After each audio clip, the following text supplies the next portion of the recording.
about how we can use arrays and grids to show division. So in the multiplication videos, we talked about how we can show multiplication with arrays and grids.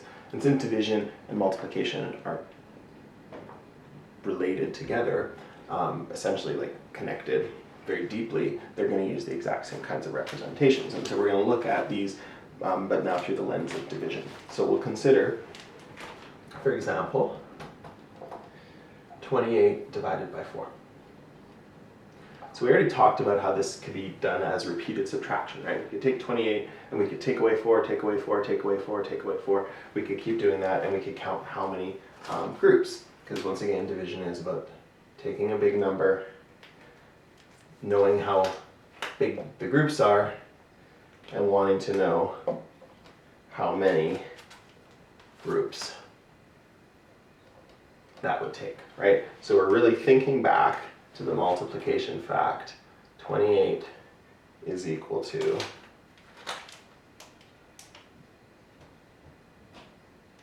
whatever this is times 4.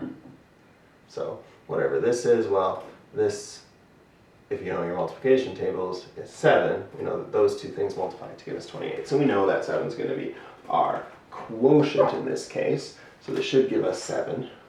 Might as well not beat around the bush right yet. Like you could do this on a calculator before we even get started. What we're really focusing on is just how can we make sense of this idea. So one way to think about this is to start by making rows of 4. In a sense, we can almost count up. We talked about how you can take away groups of 4 and count how many before you get to 0. But you can also start at 0 and you could count up. You could go 1, 2, 3, 4. There's one group of 4. Okay, we'll do another one. Another group of 4. Now we're at 8. Another group of 4. Now we're at 12. You can count up with me, right? 13, 14, 15, 16, 17, 18, 19, 20, 21, 22, 23, 24, 25, 26, 27, 28. Okay, so we got to 28 in our corner. It's very nice.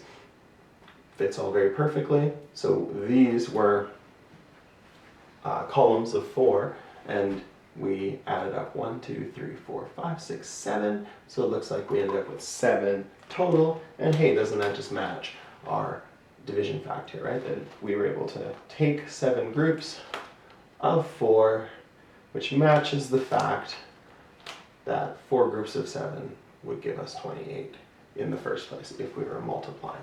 So you can visualize it this way.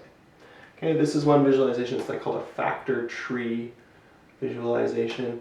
This is called an array, where you just have a bunch of stuff like this. If we wanted to do this same thing using a grid, we could do this. Essentially it ends up being the same thing, right? We chop a grid up into sections of 4, and then we could go across the grid and we could just start to chop and count as we go. And at a certain point, 1, 2, 3, 4, 5, 6, 7. At a certain point we would get to 28, and same thing, this ends up being a 4 by 7 grid. We could do tally marks, so we could do 28. We could go 1, 2, 3, 4, 5, 6, 7, 8, 9, 10, 11, 12, 13, 14, 15, 16, 17, 18, 19, 20, 21, 22, 23, 24, 25, 26, 27, 28. And what do you know? As always, we have groups of 4, and count them up. Altogether, there are 7 of these groups that give us our total of 28. The color coding is kind of a nice way to think about these things, right? You kind of think the green is the total, and then the red is the size of the group, and the blue is like counting them off, basically. It's how many there are. So those are some representations. You could take this representation too, and you could just simplify it even more. You'll often see this just shown like this. All right, and then you throw the area inside, 28. And let's say you didn't know 28 divided by 4 and you wanted to use this as a strategy. We've talked before about how you could kind of take chunks away, right? Well, I know, for example, that 5 groups of 4, right? So if I have 5 groups of 4, like so, well then I would have 20 here, right? Because 5 times 4, 20, that's a fact that I know. So that's taking like 5 rows worth here already. We'll make it a little bit longer. Okay, and then, well, we're trying to make 28, so then what do we need to get to our next 8? Well, we need 2 more rows.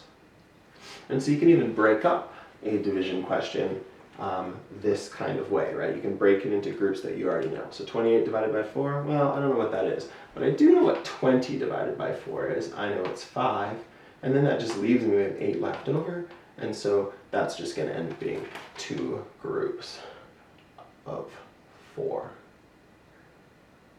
We can add the grid lines back in if it helps you to see better. And the idea is that the 5 and the 2 add up to give altogether 7, which is, once again, our quotient here. So those are all just different ways to represent division.